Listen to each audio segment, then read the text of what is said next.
السلام علیکم، welcome back to my YouTube channel. آج ہم حاضر ہوئے ہیں ڈرامہ سیریل دوریاں کی ایپیسوڈ نمبر 2 کے ساتھ۔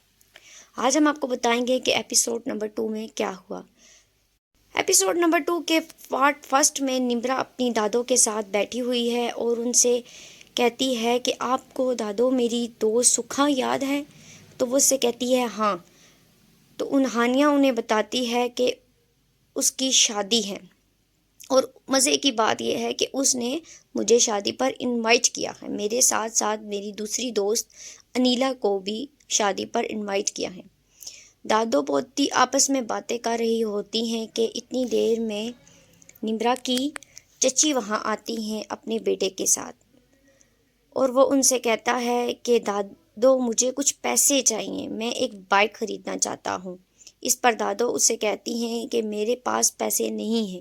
تو اس کی چاچی وہ فوراً سے جل بجھ کر کہتی ہیں ہاں، دادو کے پاس تو سب پیسے نمرا کے لیے ہیں، تو ہمیشہ ہی ان کے گلے کا ہار بنی رہتی ہے۔ یہ سن کر اس کی چچی اور بیٹا دونوں آگ بگولا ہو جاتے ہیں۔ دادو بھی انہیں غصے میں کہتی ہیں ہاں ہاں کیوں نہیں، میرے پاس تو بہت پیسے ہیں، میری تو ملیں لگی ہوئی ہیں، میرے تو باغات ہیں۔ ان پر انہیں مزید غصہ آتا ہے اور دونوں ماں بیٹا وہاں سے اٹھ کھڑے ہوتے ہیں۔ جانب ہارون کے کردار کی وجہ سے اس کی پھپھو اور کزنیں کافی حد تک دکھی ہوتی ہیں اور رو رہی ہوتی ہیں، کیونکہ ہارون نے انہیں کپڑے خریدنے پر خاصا بےعزت کیا ہوتا ہے۔ وہ سب کہتے ہیں کہ ہم لوگ کہیں چلے جائیں گے اور خود ہی ایک چھوٹا موٹا گھر لے لیں گے۔ چھوٹا سا بچہ جو کہ ہارون کا کزن ہے، وہ فوراً سے کہتا ہے میں بھی کسی سیل مینر کی جاب کر لوں گا، مگر ہم اب یہاں نہیں رہیں گے۔ اتنے میں ان کی ماں کہتی ہے کہ بچوں ہمیں اتنا غصہ سوٹ نہیں کرتا، ہم لوگ بے گھر ہیں، بے روزگار ہیں، ہم اس کا دیا کھاتے ہیں، اس لیے ہم اتنا غصہ نہیں کر سکتے۔ ان کی نانو انہیں تسلی دیتی ہیں اور کہتی ہیں نہیں ایسا کچھ بھی نہیں ہے، تم لوگوں کے پڑھنے لکھنے کے دن ہیں، تم لوگ پڑھو لکھو، باقی میں سب دیکھ لوں گی۔ یہ کہتے ہی ان کی آنکھ سے آنسو نکلنے لگتے ہیں اور وہ رونے لگ پڑ جاتی ہیں۔ دوسری جانب وہ ماں بیٹا کمرے میں جا کر خوب بڑبڑاتے ہیں اور کہتی ہے کہ تمہاری دادو تو مرحوم بیٹے کی جائیداد پر سانپ بنی بیٹھی ہیں، مجال ہے کہ 1 روپیہ بھی مجھ پر یا میرے بچوں پر خرچ کر دیں۔ نمرا اپنی دادو سے کہتی ہے کہ دادو کیا ہو جاتا اگر آپ اسے ایک بائک کے پیسے دے دیتی؟ تو اس کی دادو اسے سمجھاتی ہیں کہ دیکھو یہ جتنا بھی روپیہ پیسہ ہے یہ سب تمہارے باپ کی محنت کی کمائی ہے، اور تمہاری ماں کو یہ سب جہیز میں ملا تھا، جس کو میرے بیٹے نے اپنی محنت سے ڈبل کر دیا ہے، اس لیے میں اسے ضائع نہیں کروں گی، یہ جو کچھ بھی ہے تمہارا ہے، اس لیے میں ان میں سے کچھ بھی کسی کو بھی نہیں دینے والی، اور اس بات کو تم بھی سمجھنے کی کوشش کرو۔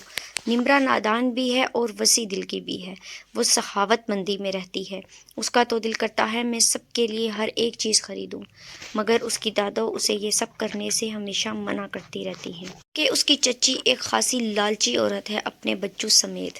من ٹی وی لانچ میں سے اٹھ کر آتی ہے اور اپنے موبائل کے ساتھ لگی ہوئی ہوتی ہے ایک فون کال پر۔ اتنے میں نمرا اس کے پاس آتی ہے اور کہتی ہے کہ ایمن تم ٹی وی لانچ میں ٹی وی لگی چھوڑ کر یہاں بیٹھی ہو، تمہیں پتہ ہے کب سے ٹی وی چل رہا ہے؟ تو وہ اسے غصے سے کہتی ہے نہیں، میں ابھی یہاں آئی ہوں اور ٹی وی ابھی ہی آن کیا تھا میں نے، تم زیادہ میری اماں مت بنا کرو۔ نمرا ہر طرح سے ان کے ساتھ ہمدردی کرتی ہے مگر پھر بھی وہ اس پہ غصہ جھاڑتی رہتی ہیں۔ دوسری جانب جو فراڈ فیملی ہم نے آپ کو پہلے بھی دکھائی تھی، وہ فراڈ فیملی اب اپنا روپ بدل کر ایک دوسرے محلے میں شفٹ ہو چکے ہیں، جو کہ ہمارے اندازے کے مطابق نمرا کا علاقہ ہے جہاں نمرا رہ رہی ہے۔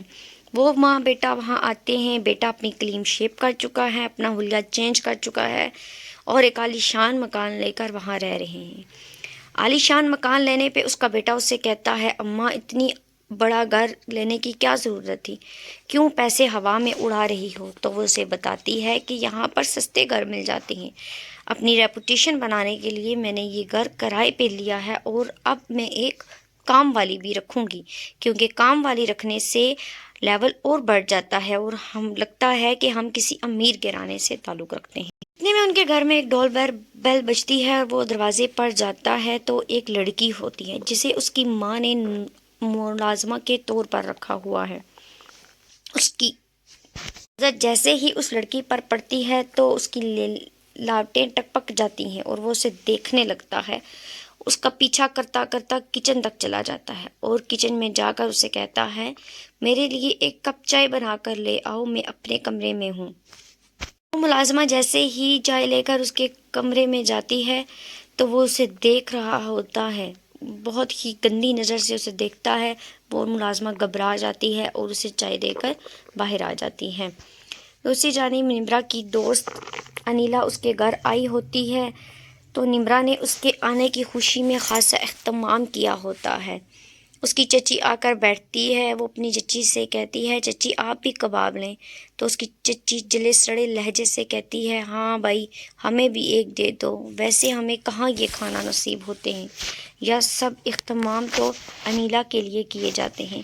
یہ کہہ کر وہ اپنی دوست انیلا کو اشارے کر رہی ہوتی ہے کہ تم دادو سے بات کرو کہ ہم نے سکھی کی شادی پر جانا ہے۔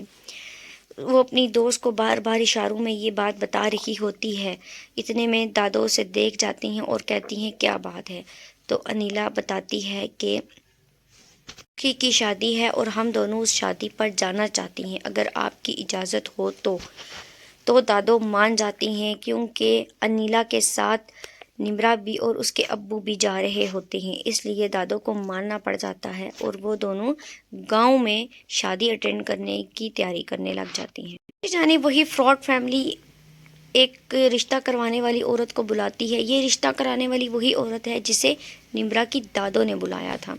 وہ یہاں آتی ہے، اس کے سامنے بہت زیادہ چھوٹے ہیں یہ لوگ، کہتے ہیں کہ ہم لوگ بہت امیر ہیں، بڑی رچ فیملی سے تعلق ہے ہمارا، وہی سارے پرانے ڈائلاگ بولتے ہیں کہ میرا بیٹا امریکہ سے آیا ہے، اچھی اور چھوٹی فیملی ہو جائے تو ہم لوگ اب اپنے بیٹے کی شادی کر کے امریکہ چلے جائیں گے۔ یہ عورت بھی ان کے جال میں پھنس جاتی ہے اور مان لیتی ہے کہ یہ امیر تمیر ہیں اور ان کو اچھا رشتہ کرواؤں، تو وہ اس سے کہتی ہے کہ بے فکر ہو جائے، میں آپ کے لیے بہت اچھا بہت جلد رشتہ ڈھونڈ لاؤں گی۔ یہ کہہ کر وہ کھا پی کر گھر کو روانہ ہو جاتی ہے۔ ادھر نمرا نے گلی سے 3-4 بچے لیے ہوتے ہیں جن کو وہ ٹیوشن پڑھا رہی ہوتی ہیں، تو اس کی چچی آتی ہیں اور کہتی ہیں، نمرا تم کیا ان کے پیچھے سر کھپا رہی ہو؟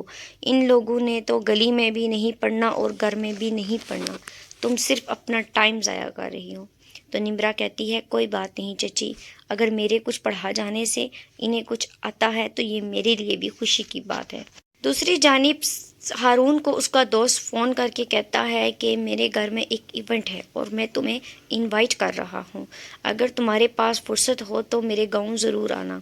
تو ہارون سے کہتا ہے، ہاں میں بھی کچھ تھکا تھکا سا محسوس کر رہا ہوں، میں بھی اپنے کام سے لیو لینا چاہتا ہوں تو میں ضرور آؤں گا۔ ادھر ہارون بھی اسی شادی پر جانے کے لیے تیار ہو رہا ہوتا ہے جس شادی پر نمرا اور علینا جا رہی ہیں۔ نمرا کی چاچی اپنے میاں سے جھگڑا کر رہی ہوتی ہیں، ان کو بتاتی ہیں کہ نمرا کوئی بھی فرمائش کرے تو اس کی دادو فوراً پورا کر دیتی ہیں، مگر میرے بچوں کی ہر فرمائش کو رد کیا جاتا ہے۔ اس پہ نمرا کے چچا کہتے ہیں، یار دیکھو یہ جتنا کچھ بھی ہے نمرا کا ہے، نمرا کے ماں باپ کا ہے، تو نمرا کی خواہشات کیوں نہیں پوری ہوں گی؟ اور میں ٹھہرا ایک نوکری پیشہ آدمی، میں کیسے یہ خواہشات تم لوگوں کی پوری کروں؟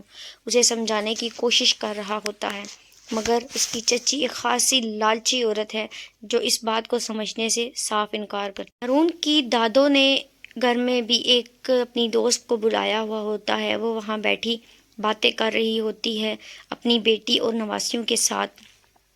اتنے میں اس کی نانو کہتی ہیں کہ اگر تمہارے نظر میں کوئی رشتہ ہو میری نواسیوں کے لیے، تو وہ اس سے کہتی ہے کہ رشتہ باہر کیوں ڈھونڈ رہی ہو؟ تمہارا تو پوتا گھر میں موجود ہے، تم اپنے پوتے سے کیوں نہیں کروا دیتی اپنی نواسی کی شادی؟ اس پر ہارون آتا ہے اور یہ سب سن لیتا ہے اور اس بات پر بہت ناراض ہوتا ہے اور اس عورت کو اچھی خاصی کھری کھری سنا دیتا ہے اور کہتا ہے کہ تم اپنے مشورے اپنے پاس رکھو۔ اسی کے ساتھ ایپیسوڈ نمبر 2 کا اختتام ہوتا ہے۔ امید ہے کہ آپ کو ہمارا ڈرامہ کریٹ کرنے کا انداز پسند آیا ہوگا۔ ساتھ ہمارے چینل کو سبسکرائب ضرور کریں اور بیل آئیکن کو ضرور پریس کریں تاکہ آنے والی مزید نئی ویڈیوز کی نوٹیفیکیشن آپ تک آتے رہیں۔ اب تک کے لیے